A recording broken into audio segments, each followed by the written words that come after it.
오늘 이 시간에는 그동안은 예수 그리스도께서 2000년 전에 어떤 일을 하셨고 어떤 사역을 하셨는지 우리와 상관없이 하나님께서 예수님을 통해서 행하신 사역들을 좀 소개하는 시간을 가졌습니다.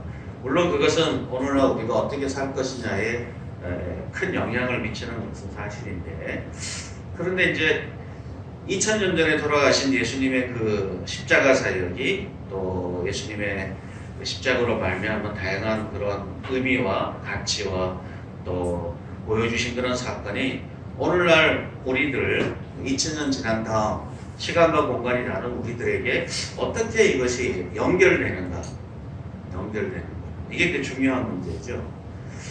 그러니까 오늘날 우리들에게도 무슨 영향이 있긴 한데 이것이 서로 연결이 돼야 이게 오늘날 우리에게 영향이 있다는 것이 실제로 영향을 미치게 되죠. 사실 미국에서 어떤 사건이 있다 하더라도 그것이 여기 한국에 살아가는 우리한테 직접적으로 뭔가 영향을 주는 것이 없다면 그냥 남의 일이잖아요. 영향이 별로 없고 그러든지 말든지 별 상관이 없잖아요. 그런데 이것이 서로 연결이 되어 있으면 영향을 서로 주고받게 되죠. 예를 들면 우리 강릉에 갑자기 5년 전에 폭설이 와서 막 2m씩 막 쌓였잖아요. 그랬을 때 사방에서 전화가 오잖아요. 전화해서 야, 너 잘 있냐? 괜찮냐? 문제 없냐? 이렇게 연락을 합니다. 왜냐하면 거기 아는 사람이 없거나 친한 사람이 없으면 왔는가 보다 하고 그냥 이렇게 걱정하지만 남의 일 보듯이 볼 수밖에 없는데, 거기에 우리 자녀가 있다든지 아니면 거기에 아주 친한 친구가 있다든지 아는 사람이 있으면 그냥 그것은 강릉에 폭설 왔다 이렇게 끝나는 것이 아니라 거기가 걱정이 되고 염려가 되고 뭔가 내가 연락을 해야 될 것 같고 확인하고 싶고 이렇게 연결을 받게 되는 거죠. 사실 어떤 면에서 보면 많은 사람들이 예수님이 십자가에서 행하셨던 그 2000년 전에 예수님의 사역을 좀 남의 일 보듯이 보는 듯한 영향을 많이 받아요. 왜냐하면 우리는 오늘 이 자리에서 살아가는 삶의 자리가 워낙 중요하고 가치 있기 때문에 이 사건이 나한테 어떤 영향을 주는지도 사실 명확히 모르고, 또 어떤 경우에는 이것이 잘 연결이 잘 안 돼서 실질적으로 그것이 내 신앙의 삶의 자리에 아무런 영향을 끼치지 못하는 경우도 많이 있는 것 같습니다. 그런데 성경은 이것을 서로 연결을 시키는 것을 매우 조심스럽게 그러나 분명하게 제시도 하고 그것이 얼마나 중요한 가치가 있는지를 가르쳐주고 있습니다. 뿐만 아니라 그것이 실제로 우리가 예수 그리스도의 우리가 그 순환절이든지 고난주간 예수님이 십자가 돌아가신 것, 그분의 탄생 이런 것들을 같이 우리가 절기로 지내고 경험도 하고 하지만, 그러나 그것이 어떨 때는 반복되다 보면 이게 무슨 상관이 있지? 그래서 어쩌란 말이야. 예수 믿을 때 다 해결된 거 아니야? 나와 지금 아무 상관이 없지 않아? 이렇게 분리된 느낌을 많이 가지게 된다는 거죠. 그래서 조금만 이제 시간이 지나게 되면, 신앙생활에 처음 할 때는 십자가로 막 눈물 흘리고 감동을 했는데 어느 순간이 되면 그냥 그러셨지 그냥 이렇게 무덤덤하게 볼 수밖에 없는 상황에 도달하게 됩니다. 그래서 저희 교회처럼 찬송가도 부르면 꼭 십자가 찬송을 중간에 한 번씩 꼭 부르잖아요. 부를 때마다 감격도 사라지고 의미도 사라지고 꼭 예수님이어야 되지, 왜 내 얘기, 내 상황, 내 문제는 주목하지 않고 왜 자꾸 예수님 얘기만 하지? 좀 우리가 세상에 어떻게 살 것인가, 우리가 어떻게 하나님의 감동을 누릴 것인가, 그런데 좀 초점을 두고 얘기해야 되는 거 아닐까? 이렇게 우리가 생각을 하게 됩니다. 실제로 우리가 미국에 있는 참 좋은 교회들이 많이 있지만, 그러나 어느 순간부터 예수님에 대한 이야기가 교회에서 점점 그 비중이 사라지고 있습니다. 그리고 어떤 내용이 많냐면 오늘 살아가는 우리의 삶의 문제에 대한 이야기가 거의 80% 90%를 차지하고, 예수님에 대한 이야기는 거의 10% 잠깐 언급하는 수준으로 그렇게 되고 말았습니다. 그러나 우리가 실제로 성경 서신서나 내용들을 보면 예수님에 대한 이야기가 거의 7, 80% 이상을 차지하고 나머지가 삶의 이야기는 잠깐 다루는 정도거든요.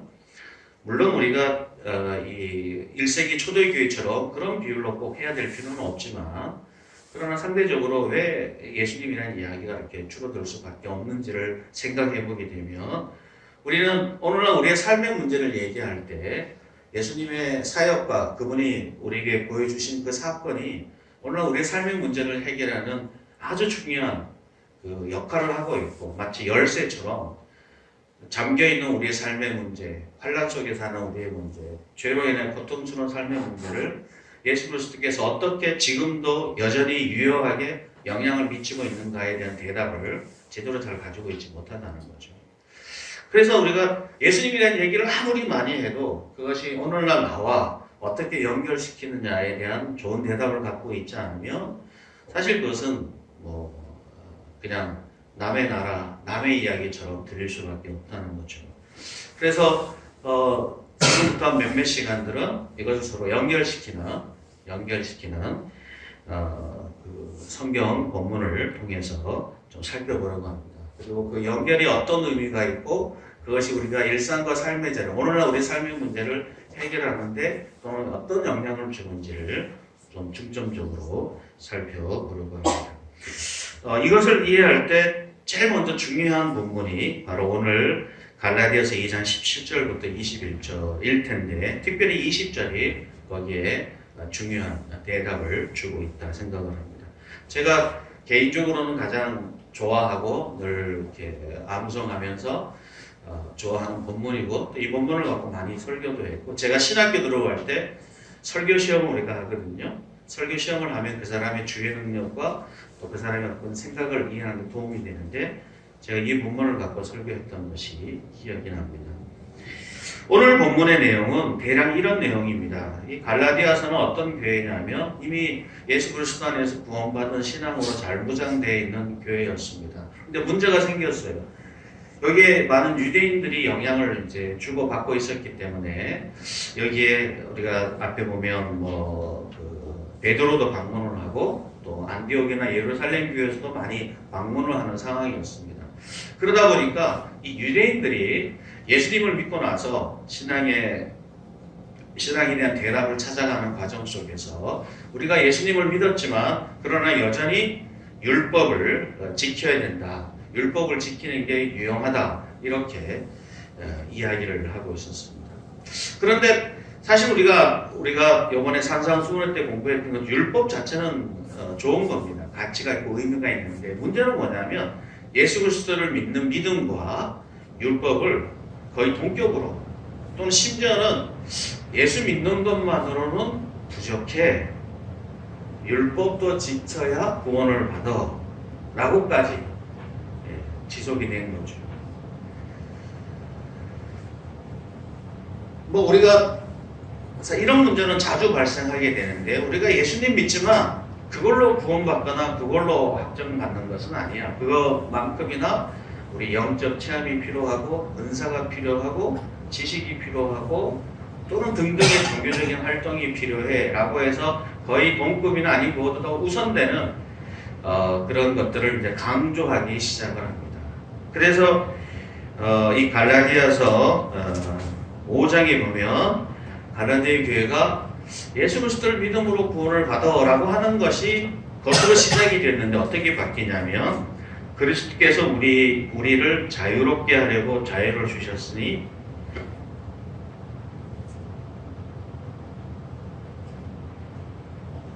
잠깐만요. 그러므로 굳건히 서서 다시는 종의 멍에를 매지 마라 라고 이렇게 얘기하고 있습니다. 그러니까 우리가 예수를 믿음으로 자유를 얻었는데 그 얻은 것 속에서 우리가 어떻게 살 것이냐를 고민해야 되는데 다시 종의 멍에인 율법을 다시 가지고 들어와서 우리가 갖고 있는 자유를 설명하고 이 자유에 대한 이해를 만들어내려고 그러니까 문제가 생긴 거예요.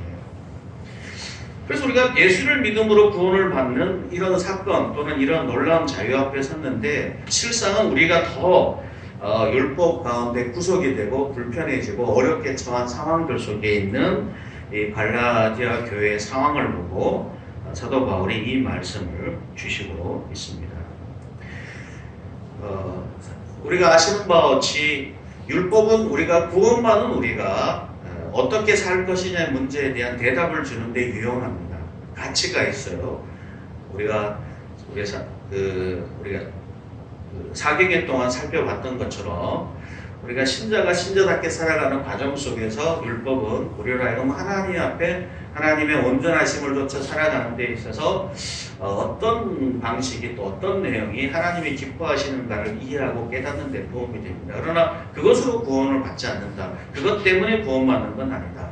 그것으로 말미암아 우리가 구원의 자리에 서는 것은 아니다. 여전히 예수 그리스도의 믿음이 우리 구원을 시작을 하고 완성하는데 효과적으로 영향을 주는 것이다. 이렇게 결론을 내렸어야 되는데 그렇지 않게 되는 거죠. 그래서 그것을 이 율법이 유용한 도구이긴 하지만 그러나 율법은 한계가 있는 구원을 주거나 또 우리로 하여금 하나님 나라에 들어가게 하는 행위로서의 도구가 되지 않는다는 사실을 기억해야 되는데 그것을 어떻게 설명할까? 사실 아마도 우리는 이 두 가지 사이에서 여전히 긴장 관계가 있을 겁니다. 교회 오래 다닌 사람들도 예수 그리스도를 믿고 구원받는 것과 거기에 합당한 우리의 삶을 살아가는 거룩한 삶을 살아가는 것 사이에 갖고 있는 이 긴장들을 어떤 방식으로 설명하고 이해하는 것이 좋을까 하는 부분에 갈등이 있는 것처럼 이 당시도 마찬가지예요. 예수 믿음은 전부가 되고 그러면 율법을 안 지켜도 되는가? 그건 다 상관없는 건가? 하나님 말씀대로 살지 않아도 괜찮다는 말인가? 이렇게 이제 이해를 하고 받아들이게 되는 거죠.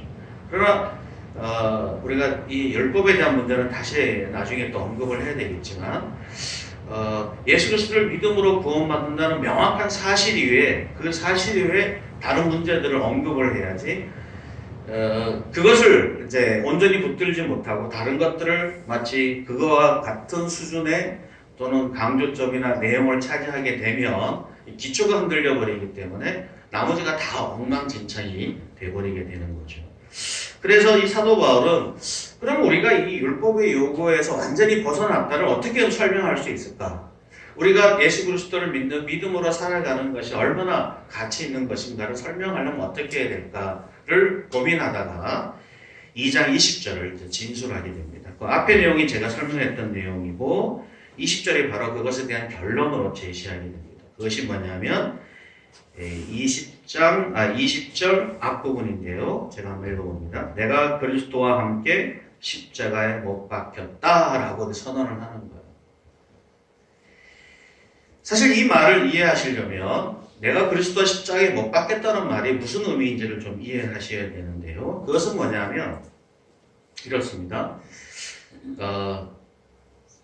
우리가 죄인이 되면 이 죄에 대해서 하나님의 진노가 있게 되죠. 이 진노는 항상 하나님으로부터 죽음으로 사망의 결론에 이를 수밖에 없습니다. 우리가 죄인이니까 죽음으로 인해서 사망으로 가야 이제 정상이 되는 거죠. 그것이 율법의 요구예요. 하나님이 율법을 통해서 우리가 죄인임이 드러나고 죄인임이 드러나면 하나님의 진노의 대상이 되고 이 진노의 대상이 된 우리가 죽음으로 우리가 하나님의 심판을 받는 것이 결론입니다.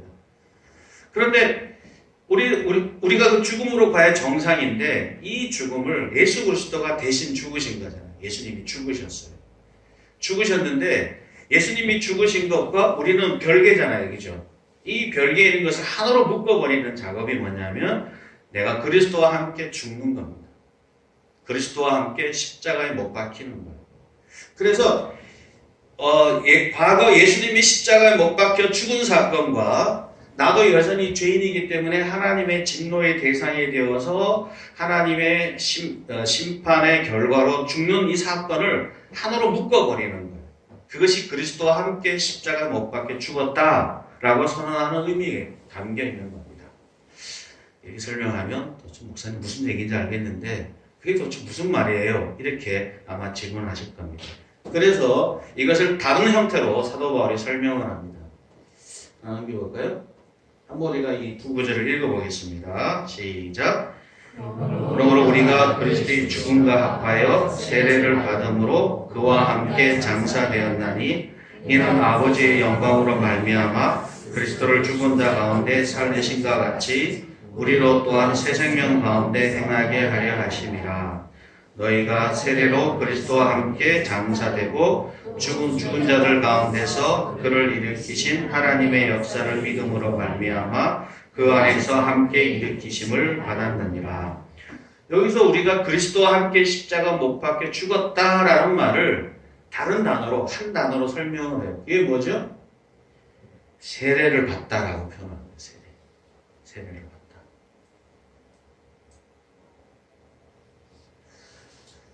우리가 그리스도와 죽음과 합하여지는 사건을 세례로 설명을 하는 거예요. 자, 이렇게 하면 여러분이 교회 다니면서 세례를 받을 때 그 세례가 예수 그리스도와 합해졌다는 것을 의식적으로 교회에 있는 하나의 행사로, 프로그램으로 이렇게 설명을 외적으로, 형식적으로 보여주는 사건이에요. 실제로는 세례를 받는다 그랬을 때 실제로 성령이 말하는 세례의 의미는 성령 세례를 얘기합니다. 성령께서 우리 안에 오셔서 우리가 마치 과거에 죄 가운데 살았던 우리를 없애버리고 이제 예수 그리스도 안에 살아가는 사람으로 바꾸는 이 작업을 성령 세례라고 하는 거예요. 그러니까 성경에서 세례 그러면 교회에서는 형식적인 세례를 1차적으로 가르치는 것이 아니라 성령이 우리 안에 오셔서 우리 가운데 자리를 잡는 사건을 성령 세례라고 하는 겁니다. 그리고 그렇게 받은 사람을 이 사람은 성령 세례를 받은 사람입니다. 그래서 우리가 한 형제와 자매가 되고 교회의 일원이 되었습니다. 라고 하는 것이 실제로 교회에서 하는 세례입니다. 형식적인 거죠, 물론. 그래서 교회에서 그 사람의 신앙을 확인하고 검증해서 이 사람은 하나님의 세례를 받은 사람으로서 교회의 일원이 되게 부족함이 없다라고 해서 교회에서 형식적으로 예식을 갖춰서 그 사람의 세례식을 행사하는 거죠. 그래서 이렇게 세례를 받는다는 것은 이 사람이 예수님이 행하신 그 놀라운 그 십자가에 못 박힌 사건이 이제 내 안에서 이미 우리는 시간과 공간이 다른 사람이지만 지금 오늘을 살고 있는 내가 예수님이 행하신 똑같은 사건의 그 율법의 요구를 다 이루고 완성했던 예수님의 사역이 내 안에 적용이 되고 내 안에서 그 가치가 나타나고 내 안에서 거기에 합당한 열매가 나타나도록 한다. 이것을 세례라고 표현을 하고 우리가 성령 세례를 받게 되면 예수님이 행하신 모든 일의 결과를 우리가 그대로 마치 인터넷으로 다운로드 받듯이 전가, 이 말이 어려워요. 그대로 우리에게 그 효과가 주어져서 그것이 내 것이 되는 사건이 되는 겁니다. 그게 세례. 사도 바울은 세례라고 이렇게 표현을 하는 거예요. 사실 이것이 원래 예수님을 믿고 성령이 우리 안에 오셨을 때 일어나는 과정을 설명하는 방식입니다. 많은 사람들이 내가 세례를 받는 것, 성령이 우리 안에 오는 것이 그냥 아무런 의미가 없는 것처럼 취급이 돼요. 그러나 우리가 성령께서 우리 안에 오셔서 우리로 하여금 하나님의 새로운 세상을 보게 하시고 율법의 모든 요구가 예수 그리스도 안에서 다 이루어진 것처럼 그것이 동일하게 내 안에서 이루어져서 완성되었다는 이 사건을 우리가 처음 예수님 믿을 때 그걸 잘 모르죠. 그죠? 다 알고 믿는 사람이 누가 있어요? 다 깨닫지 못하잖아요. 다 확인하지 못하잖아요.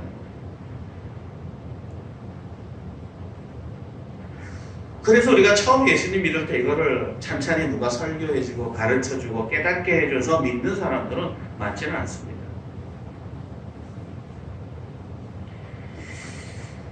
그런데 우리가 그 신앙의 여정을 살아가면서 어느 순간에 이 문제와 부딪힐 수밖에 없어요.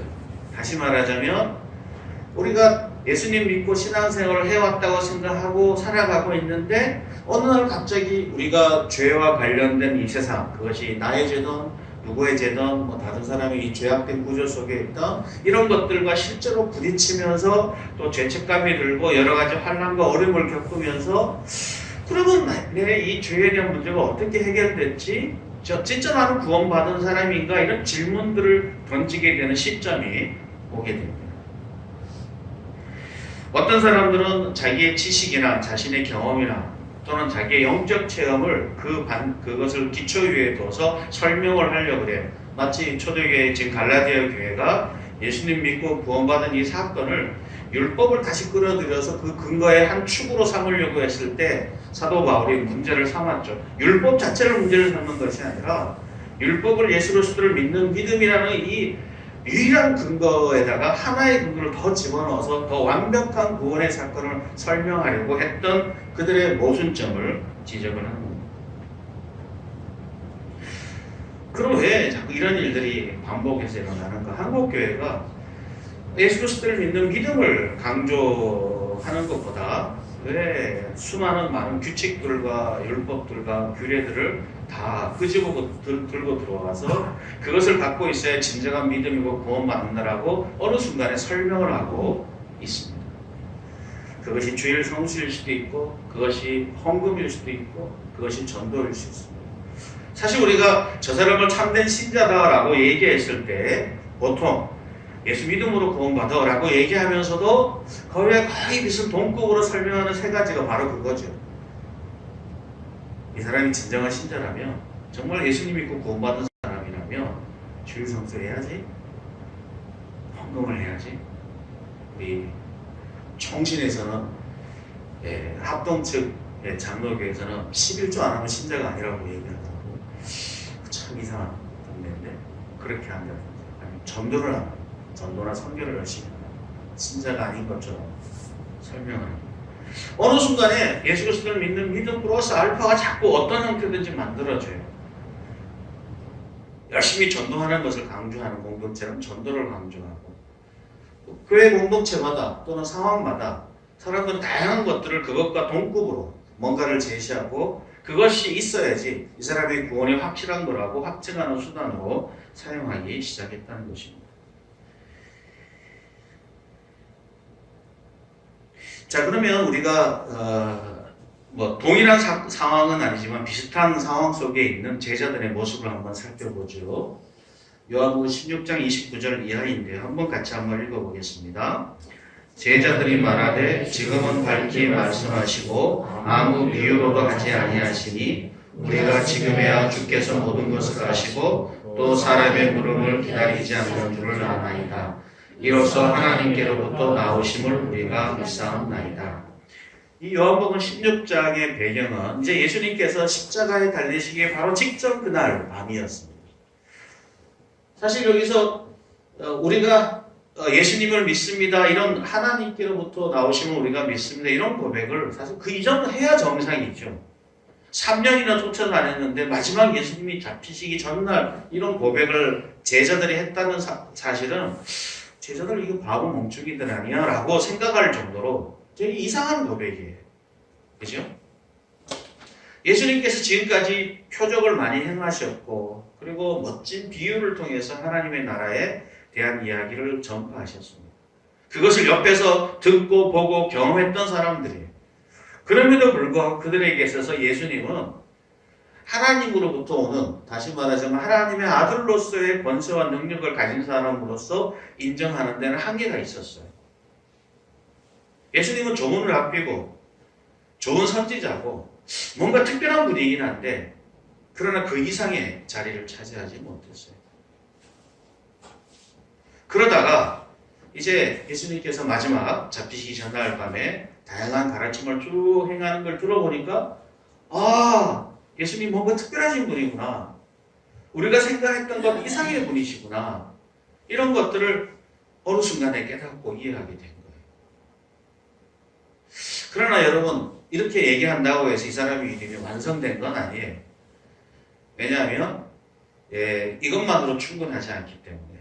실제로는 이들이 예수님이 어떤 분인지를 명확하게 이해한 것은 예수님이 십자가에 달려 죽으시고 부활하시고 승천하신 다음에 성령이 그들에게 오신 다음에서야 그들은 예수님을 증언할 수 있는 증인으로 서게 됩니다.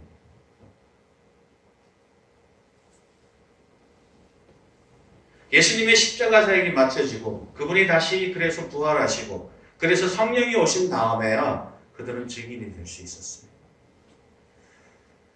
사실 지금도 마찬가지입니다. 이때는 약간의 시간의 간격이 있지만 물론 지금도 우리에게 약간 시간의 간격이 있을 수도 있죠. 우리가 교회 다녀서 예수님을 믿어요. 믿지만 그러나 아직 우리가 충분하게 예수님이 정확히 어떤 분인지를 이해하고 깨닫는데 한계가 있을 수 있습니다.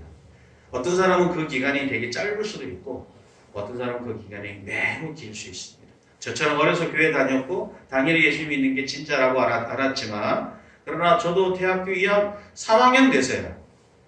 나이가 20이 겨우 넘어서요. 뭐 교회 다닌 지 뭐 6살부터 교회 다녔으니까 거의 한 14, 15년 지난 다음에서야 아, 예수님이 이런 분이셨구나를 그제서야 성령이 내 안에 오셔서 내 안에 있는 죄와 허물을 깨닫게 해주시고 그 예수 그리스도의 은혜와 자비 없이 내가 살아갈 수 없는 존재라는 사실을 어느 순간에 그분과 나를 연결해 주시는 성령의 사역이 세례라 그랬죠. 그렇게 연결돼서야 그제서야 제가 명확하게 예수님에 대한 고백과 증거를 할 수 있는 출발점에 있을 수 있었습니다. 우리가 그것을 좀 멋지게 표현해 보자면 인격적으로 하나님을 만나다라고 얘기할 수 있습니다. 사실 그런데 이런 일들이 의외로 잘 일어나지 않습니다. 그리고 이런 일들이 일어나려면 우리는 이 죄와 우리의 삶의 현실 속에서 예수 그리스도가 단순하게 나를 위해서 돌아가신 분이고 내게 뭔가 혜택을 주시는 분 정도로 이해하는 것이 아니라 그분이 우리가 갖고 있는 이 죄의 무게와 아픔을 어떻게 짊어지셨는지에 대한 분명한 이걸 뭐 깨달음이라고 얘기하기 참 애매하긴 한데 그것을 깨닫게 해주시는 그리고 그것을 실제로 경험하고 누리고 확인하는 그런 과정들이 필요하다는 것입니다.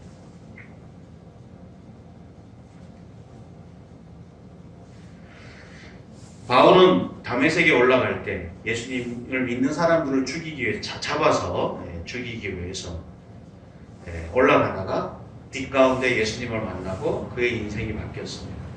그리고 지금까지 자기가 알고 있던 유대교의 교리에 의해서 가지고 있던 신앙이 한꺼번에 다 사라지고 진정한 예수님을 만나고 나서야 자신이 얼마나 영적으로 무지했는지 자신의 눈이 육체의 눈이 가려지고 나서야 깨닫게 되게 되죠. 그리고 그는 하나님이 자신을 어떻게 부르신지를 알게 되고 그리고 그의 삶의 자리에서 하나님을 증거하는 일을 시작을 했습니다. 어거스틴도 어려서 매우 똑똑한 친구였지만 다양한 많은 진리를 수정하는 과정 속에서 수많은 시행착오를 겪었고 그리고 그 과정 속에서 끊임없이 추락하는 과정 속에 있다가 어느 날 갑자기 끊임없이 그를 위해 기도했던 어머니의 기도를 하나님이 들으셔서 어느 순간에 그가 십자가에 달리신 예수님을 만나서 그의 인생에 일대 전환이 일어나게 되었습니다. 루터도 그랬죠.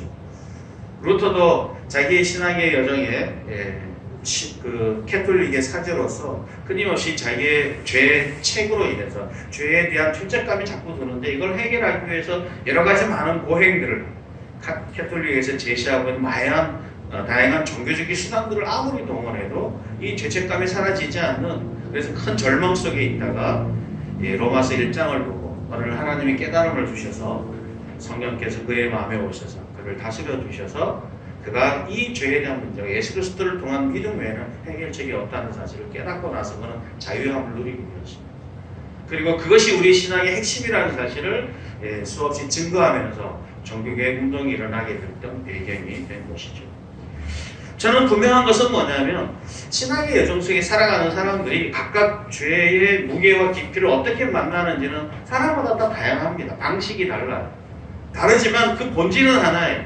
그것은 뭐냐면 예수 그리스도의 십자가의 죽음이 필요할 만큼 이 죄에 대한 문제는 결코 가볍지 않고 간단하지 않고 쉽게 해결되지 않는다는 사실을 우리 인생과 삶의 자리 어느 순간에 마치 절벽처럼 절망의 순간을 부딪히는 그런 순간이 있다는 겁니다.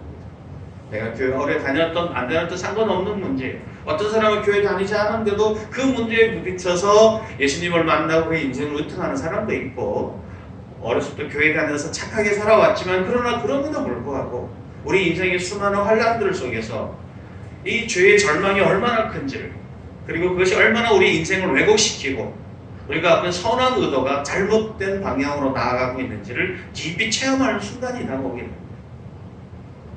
그리고 그것을 해결할 수 있는 유일한 방법이 나한테 없다는 사실을 깨닫게 되죠.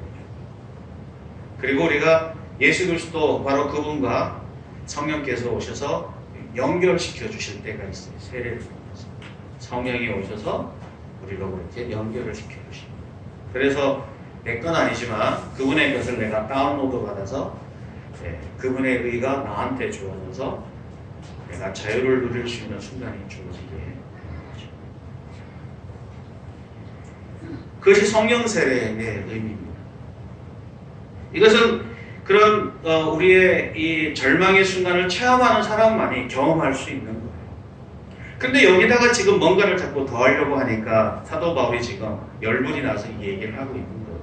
심지어는 우리가 1장에 보면 베드로에 대해서 비난을 해야 할 정도로 그렇게 하면 안 된다. 그럼 예수님의 유일한 기준을 잃어버린다. 천사를 할지라도 내가 저주할까나 막 이렇게 강하게 얘기하게 되는 거죠. 세례는 바로 예수 그리스도의 십자가 사건과 오늘날 이 시대를 살고 있는 우리를 서로 연결시켜주는 통로요 수단입니다. 그렇다면 이 세례가 그리스도와 함께 십자가에 못 박혀 죽는 이 사건을 우리 속에 실제로 누리게 하는 이 사건들은 어떤 결과가 만들어질 것인가? 서로 연결시켜졌을 때 어떤 사건이 벌어지는지를 그 다음에 이어서 잠깐 살펴보려고 합니다. 크게 한 세 가지 정도로 나타나게 되는데, 하나는 2장 20절 보게 되면 첫 번째 사건이 뭐냐면, 그런즉 이제는 내가 사는 것이 아니요 오직 내 안에 그리스도께서 사시는 것이다, 이렇게 했습니다. 그래서 이제는 내가 나를 살아갈 때에 있어서 나는 사라지고 내가 주인이 안 되고 그리스도가 주인이 되는 겁니다. 그리스도가 우리 안에서 주인이 되어 주셔서 우리의 인생과 삶을 끌어가시는 주인으로 역할을 하게 되는 거죠. 그래서 우리가 이 그리스도가 우리 안에서 주인이 되어서 우리를 끌어가시기 때문에 우리가 이 세상 속에서 선한 일을 하고 그분이 명령과 그분의 뜻대로 살아가면 당연히 우리가 그분 안에 은혜를 얻고 결과를 얻게 되는 거거든요. 다음 넘겨보면, 하나 더 넘겨보시면, 우리가 지난주에 살펴봤던 본문과 똑같은데 한번 읽어볼까요? 그리스도께서 약하심으로 십자가에 못 박히셨으나 하나님의 능력으로 살아계시니 우리도 그 안에서 약하나 너희에 대하여 하나님의 능력으로 그와 함께 살리라. 만일 우리가 그리스도와 함께 죽었으면 또한 그와 함께 살 줄을 믿노니. 자, 우리가 죽음이 전제가 되지만 이 살아남, 이거는 하나님의 능력으로 되어지는 거죠. 이 살아남에 대한 소망을 가지게 되는 겁니다. 그리스도가 우리 안에 있기 때문에 얻어지는 거죠. 예수님이 다시 하나님의 능력으로 다시 살아난 것처럼 우리도 하나님께서 하나님의 능력으로 우리를 다시 살리실 거라는 거죠. 그것은 그리스도가 우리 안에 있기 때문에, 그분이 우리 안에 살아계시기 때문에 그렇다는 겁니다. 이렇게 이제 대답을 하면 우리가 이걸 그리스도가 우리 안에 계시다는 표현이 이렇게 실감이 나지 않는데, 그리스도께서 어떻게 우리 안에 내 안에 살아계시지? 라고 질문을 해보면 그리스도라는 말을 성령으로 바꾸시면 됩니다. 성령의 내주하심을 가르치는 거예요. 성령이 우리 안에 있으면, 그래서 성령이 우리를 다스리고 우리를 이끌어 가시면 우리가 다시 마지막 날 살아나는 영광을 누리게 된다라고 이렇게 보시면 됩니다. 자, 조금 더 진행되는 내용은 뒤에 부분에 좀 더 살펴보고요. 그래서 두 번째가 뭐냐면 살아계시는데 이게 이제 그 존재의 의미가 있는 것이고요. 두 번째 사건이 뭐냐면 이제 내가 육체 가운데 사는 것은 나를 사랑하사 나를 위하여 자기 자신을 버리신 하나님의 아들을 믿는 믿음 안에 사는 것이다. 설명이 길어지지만 그래서 내가 육체를 가지고 살아가는 것은 믿음으로 살아가는 것이다. 믿음으로 끝까지 살아가는 것. 그러니까 여기서 믿음은 우리의 율법이나 우리의 행위나 우리의 수고 때문에 얻는 것이 아니라 이 믿음이 끊임없이 우리로 하여금 그 자유를 누리고 이 자유가 구체적으로 결과와 열매를 맺는 수단이 된다고 이야기를 하고 있는 것입니다. 우리 다음 성경 구절을 보시면 오늘 좀 더 설명을 하는데요. 긴 본문이지만 사실 이 에베소 3장 14절 이 본문은 너무나 중요한 본문인데요. 우리가 이 본문 한번 같이 한번 읽어보겠습니다. 이러므로 내가 하늘과 땅에 있는 각 족속에게 이름을 주신 아버지 앞에 무릎을 꿇고 비노니 그의 영광의 풍성함을 따라 그의 성령으로 말미암아 너희 속사람을 능력으로 강건하게 하시고 믿음으로 말미암아 그리스도께서 너희 마음에 계시게 하옵시고 너희가 사랑 가운데서 뿌리가 박히고 토가 굳어져서 능히 모든 성도와 함께 지식에 넘치는 그리스도의 사랑을 알고 그 너비와 길이와 높이가 깊이가 어떠함을 깨달아 하나님의 모든 충만하심으로 너희에게 충만하게 하시기를 구하노라. 여기 보면 성령이 우리에게 참된 능력을 우리 가운데 허락해 주신다는 거죠. 성령이 우리 안에 오시면 우리의 속사람이 강건해져서 우리를 하여금 능력으로 살아갈 수 있게 하시고, 또 믿음이 있으면 그리스도께서 우리의 마음에 계속 지속적으로 머무를 수 있도록 하신다는 겁니다. 그리스도가 살아계셔서 우리 안에서 영향력을 발휘할 수 있도록 하는 데 있어서 믿음이 중요한 수단이라는 것을 얘기하는 거죠. 근데 사실 이 모든 것들은 성령이 우리 안에서 우리를 통치하고 다스리는 이 사건이 지속적으로 일어나도록 하기 위해서 우리는 끊임없이 믿음으로 주님 앞에 서야 함을 말해주고 있습니다. 사실 그래서 우리가 믿음으로 그리스도께서 우리 안에 계시고 그분께서 온전히 활동을 하게 되어서 그것이 가득 차게 되면 바로 그것이 성령 충만이라고 할 수 있게 되는 거죠. 그러니까 성령 세례는 성령이 우리 안에 오셔서 우리 가운데 자리를 잡는 사건을 얘기한다면, 성령 충만은 그 성령이 우리 안에 왕성하게 일을 하게 되어서 나는 죽고 내 안에 있는 그리스도께서 우리의 삶을 주관하시고 그 성령이 온전히 다스려서 풍성하게 하나님의 뜻을 온전히 행할 수 있는 상태가 되는 것이 바로 성령 충만입니다. 여러분 기억하시는 바와 같이 예수님이 광야에서 시험을 받았을 때 믿음으로 싸우고 승리한 다음에 성령이 충만해지셨다고 성령이 얘기하고 있습니다. 우리가 믿음으로 하나님의 말씀 앞에 겸손히 서게 되면 성령이 우리를 온전히 그분의 다스림이 온전히 드러나서 하나님의 뜻과 하나님의 영광을 위해서 살아갈 수 있게 해주심을 설명을 하게 되는 겁니다. 사실 어떻게 보면 지금 사도 바울은 우리가 율법을 다시 가지고 들어온 것은 성령이 우리를 온전히 다스리게 하는 것을 막아버리는 수단이 되고, 우리를 하여금 또 다른 자기의 자랑거리를 갖고 들어오는 수단이 되기 때문에 그렇게 하지 못하도록 공부하는 거거든요. 믿음이 어떻게 하든지 우리를 붙잡고 있어야 됩니다. 여기서 보면 나를 사랑하사 나를 위하여 자기를 버리신 하나님의 아들을 믿는 믿음이 내 안에 온전히 붙잡고 나를 끌고, 그것이 유일하게 내 인생과 삶의 자리를 아름답게 만드는 수단으로 계속 이렇게 나타나도록 하는 것이 결과적으로 우리가 신자담을 표현하는 하나님의 자녀라는 사실을 보여주는 중요한 사건이 되는 거거든요. 그러면 이것이 우리의 삶 속에서 나타나는 방식은 어떤지 마지막으로 살펴보겠습니다. 하나 더 넘기시죠. 여기 두 가지 사건이 있습니다. 하나의 요한복음 9장 밑에 있는 9장의 사건은 예수님이 길 갈 때 날 때부터 맹인한 사람을 만났습니다. 그랬더니 제자들이 물어서 예수님에게 이렇게 묻습니다. 라비여, 이 사람이 맹인으로 난 것은 누구의 죄로 인함입니까? 자기의 죄 때문입니까? 아니면 그 부모의 죄 때문에 날 때부터 맹인이 되었습니까? 라고 질문을 하죠. 또 위에 있는 요한복음 11장 3절에는 삭개오가 죽었다는 이야기를 그 누이들이 예수님에게 전하고 있는 내용입니다. 사랑하는 자가 병이 들었습니다. 그랬더니 예수님께서 이 병은 죽을 병이 아니다. 그런데 나중에 보면 죽잖아요, 그죠? 삭개오가 죽게 돼요.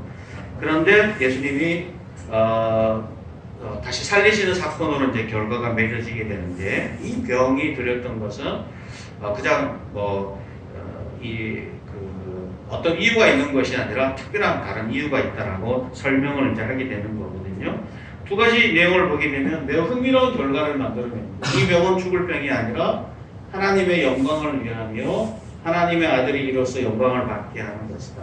그가 병든 것은 하나님의 영광을 드러내기 위한 것이다 라고 얘기를 하고, 요한복음 9장에서는 하나님의 하시는 일을 나타내고자 함이라 이렇게 소개를 하고 있습니다. 우리가 세상을 살아가면서 믿음으로 이 세상을 살아가지만 때때로 여러 가지 환난과 어려움을 겪습니다.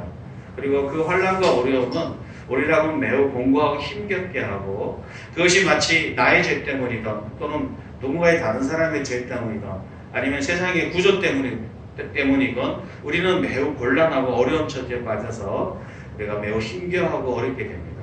그럴 때 우리는 이렇게 생각을 하게 되죠. 예수 그리스도의 십자가 죽음이 내가 세례를 받아서 그분이 나를 통치하고 다스리는 게 무슨 의미가 있을까? 이런 질문들을 하게 됩니다. 이 모든 것들은 우리 하나님의 진노의 결과로 죽음과 질병과 고통과 아픔 속에 가져갈 수밖에 없는 상황들에 대해서 우리는 다른 대답이 필요하거나 또는 다른 대답을 가지고 나아가려고 하는 그런 유혹을 받게 되는 거거든요. 그런데 여기서 설명이 있었던 것처럼 이 모든 것들은 하나님의 어떤 사람은 하나님의 영광을 드러내기 위해서 또는 하나님의 일을 나타내고자 하는 그런 사건으로 소개합니다. 여기에 보게 되면 이 병에 걸리거나 또는 어려움을 겪는 이 죽음을 경험하는 사람들의 그 사람 자체가 이렇게 배제되어 있지 않아요. 그러니까 우리가 하나님께서 우리 속에 오셔서 자신이 어떤 분이고 또 어떤 영광을 위해서 하고 또 무엇을 위해서 하는지를 보여주는 수단이 되게 되는 거죠. 왜냐하면 예수님과 이들이 연결되어 있기 때문에 그렇습니다. 예수님을 만나건 연결되건 또는 그분과 관련을 맺은 사람들은 결과적으로 하나님께서 그들을 통해서 그의 영광을 드러내고 그분의 일하심을 드러내는 순간이 오게 된다는 겁니다. 문제는 그 사이까지 우리가 여러 가지 고통과 어려움 속에 있기 때문에 우리가 고난을 받고 힘겨워하는 그런 문제들을 붙잡고 살아가게 되죠. 그러나 어느 순간에 또 어느 상황에 어느 처지에 하나님께서 그 영광을 드러내는 순간이 있고 하나님의 일하심을 보여줄 순간이 어느 순간에 나타나게 됩니다. 저는 이런 문제가 마치 우리가 예수 그리스도의 십자가의 죽으심이 우리가 세례를 통해서 연결되어 있다면 그것이 우리 인생과 삶의 자리에 어떤 방식으로 하나님의 영광을 드러내고 어떤 방법으로 하나님의 일하심을 보여줄까 우리는 그 시와 때를 정확히 모를 수도 있으나 그러나 우리가 그 과정 속에서 십자가 은혜를 붙들고 믿음으로 여전히 살아가고 있으면 환난을 당하지만 그러나 그 환난 속에서 하나님께서 자신의 영광을 드러내시고 하나님께서 자신의 일하심을 우리를 통해서 보여주게 된다는 겁니다. 그랬을 때 우리는 이 모든 일들에 대해서 우리가 나름대로 수고하고 애쓰고 노력하지만 그러나 우리의 노력만으로 대답할 수 없고 우리의 수고만으로 말할 수 없고 이것이 우리의 열심과 수고 때문에 얻어진 결과라고 말할 수 없는 다시 말하자면 하나님의 영광이 나타나고 하나님의 일하심이 나타나는 그런 열매들을 경험하게 될 것입니다. 물론 어떤 사람들은 하나님의 영광과 하나님의 일하심보다는 여기에 내가 얼마나 수고했고 내가 얼마나 애를 썼고 내가 얼마나 노력했는가를 드러내고 싶어하고 그걸 자랑하고 싶어 할 때가 있을 겁니다. 그랬을 때가 위험하다는 거죠. 그것이 율법에다가 하나님의 은혜, 그분의 믿음, 그거 예수 그리스도 하신 일 사건에다가 플러스 내가 수고하고 애쓴 것을 결합시켜서 뭔가를 설명하고 싶어하는 욕망이 우리 가운데 있을 수 있습니다. 그러나 실제로 우리가 그 하나님의 능력이 나타나고 하나님의 일하심이 나타나는 것은 철저히 예수님이 우리 가운데 자기를 드러내시고 그분이 우리 안에 살아계셔서 우리 안에 역사하시고 일하심의 결과로 주어지게 된 것이다 라고 설명을 하는 거죠. 그렇게 하기 위해서 이 세례로 연결이 되는 거예요. 세례로.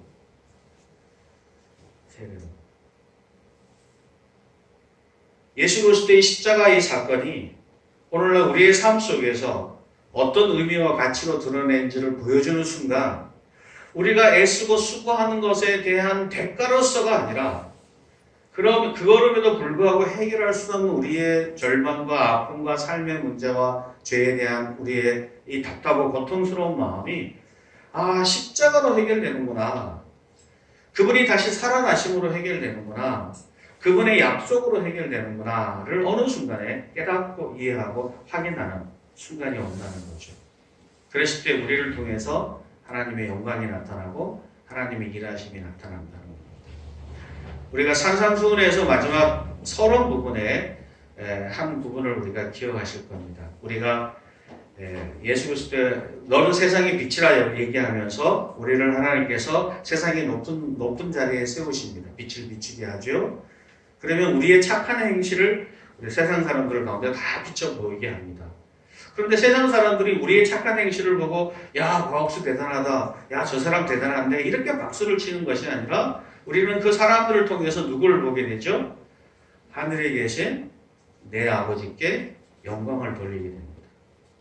근데 이렇게 얘기하면요, 우리 많은 분들이 야, 그건 내가 드러나니까 하나님의 영광이 드러나니까 이게 별로 쓸모없고 가치 없는 게 아닐까?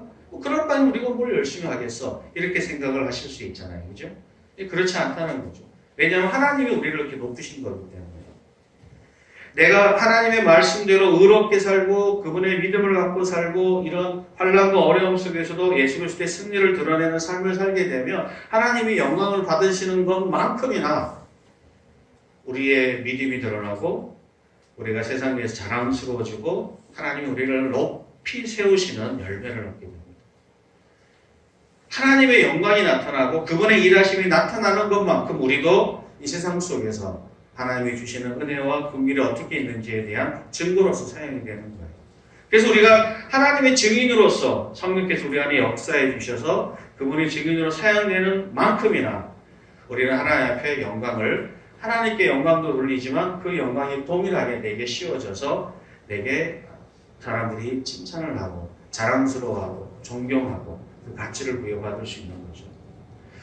그런데 우리가 하나님의 영광은 나타나지 않고 우리의 영광만 나타나게 되는 순간 우리는 실패하게 되는 거죠.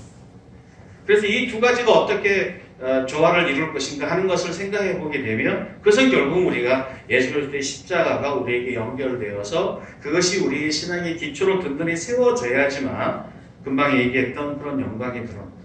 하나님의 영광이 나타나고 그 다음에 하나님이 하시는 일이 나타날 때 우리가 안전할 수 있다는 겁니다. 세례로 연결될 때. 제가 다시 한번 질문을 우리가 할 수 있는 것 같아요. 나는 지금 어느 자리에 있는가? 나는 예수 그리스도와 연결되어서 그분이 주시는 그 고귀한 은혜와 사랑을 내 삶 속에서 누리고 경험하고 있는가? 그냥 당장 내가 이 세상을 살아가는 편리성과 필요에 의해서 그분을 믿는가? 아니면 그분이 십자가 가운데 허락해 주시고 약속해 주신 것을 온전히 받아 누리고 경험하는 과정 속에 살아가고 있는가에 대한 대답이 필요하다는 거죠. 그리고 때때로 어떤 분들은 지금 그 질문에 대한 대답을 해야만 하는 상황 속에 있을 수 있습니다. 삶의 상황이. 지금까지는 예수 믿고 잘 살아왔는데 어느 순간에 이 세상의 삶의 자리가 죄로 인해서 다양한 문제들로 인하여 절벽처럼 느껴지는 상황 속에 있을 수 있습니다. 그 자리는 이제 그것을 돌파해야 될 시점이 온 거예요.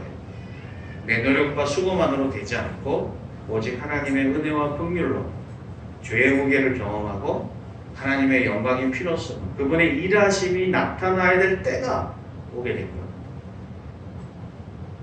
물론 그 자리는 되게 힘겹고 어려운 자리지만 그러나 분명한 것은 그 자리가 하나님께서 우리를 저주하게 주신 자리가 아니에요. 진리를 보려면 참 가치를 보려면 참 십자가 은혜 앞에 서려면 그 자리를 돌파해야 됩니다. 사실 제가 개인적으로 완투하면서 개인적으로 1대1로 양육하면서 제일 어려운 자리가 바로 그 자리입니다. 왜냐하면 그 자리는 내가 도와줄 수가 없어요. 우리는 각자 삶의 자리에 각자 갖고 있는 해결할 수 없는 삶의 문제가 하나씩 다 있습니다. 하나뿐이겠어요? 많잖아요. 그죠?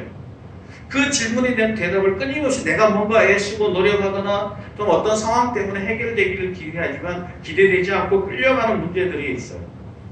그 문제에 대한 해답은 하나님이 그 자리에 오셔야 그분께서 그것을 돌파할 수 있도록 도와주셔야 해결되는 문제들이 있어요.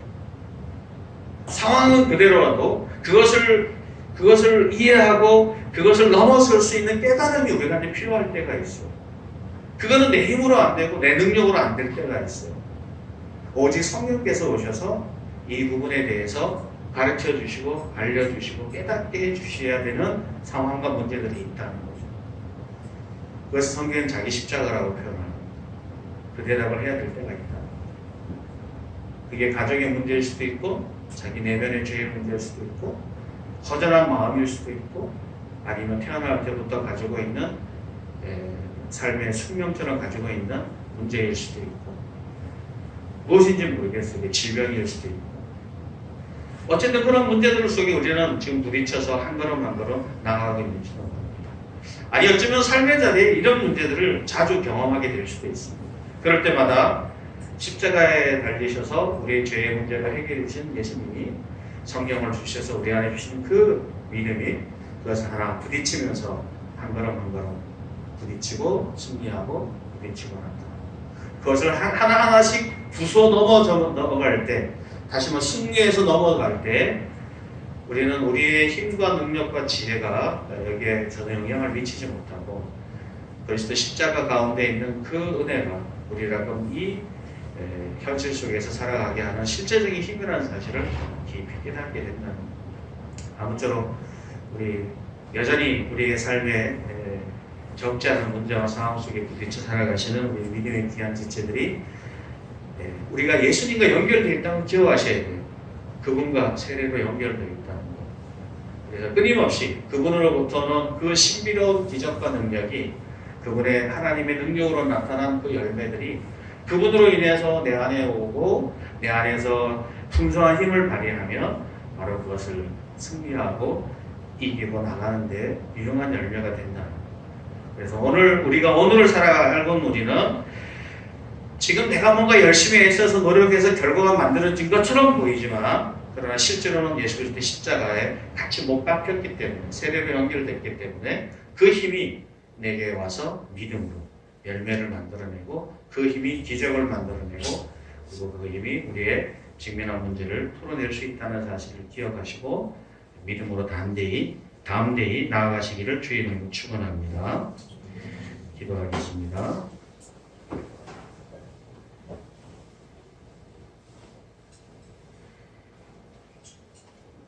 지금도 살아계셔서 역사하시는 하나님 아버지, 우리는 때때로 우리의 삶에 직면한 문제들을 우리의 실력이나 능력이나 경험으로 싸워 이길 수 있다는 착각을 할 때가 있습니다. 물론 우리가 애쓰고 수고할 수 있습니다. 그러나 우리의 삶에 참 많은 문제들은 우리가 애쓰고 수고하고 열심을 내어도 전혀 변화되지 않거나 해결되지 않은 문제와 상황 속에 빠질 때가 있습니다. 큰 질병일 수도 있고 결혼 문제일 수도 있고 가정의 문제일 수도 있고 관계의 문제일 수도 있습니다.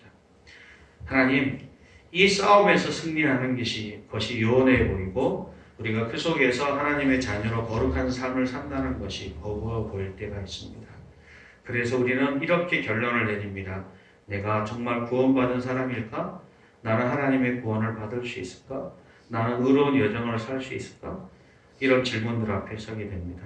그러나 우리가 예수 그리스도의 십자가에 그리스도와 함께 못 박혔다는 사실을 기억하고 그분으로부터는 또 우리 안에 살아계시는 그리스도, 우리 안에 일하시는 성령의 역사가 우리 속에서 얼마나 놀랍게 일하시는지 경험하게 될 수 있는 것을 기억합니다.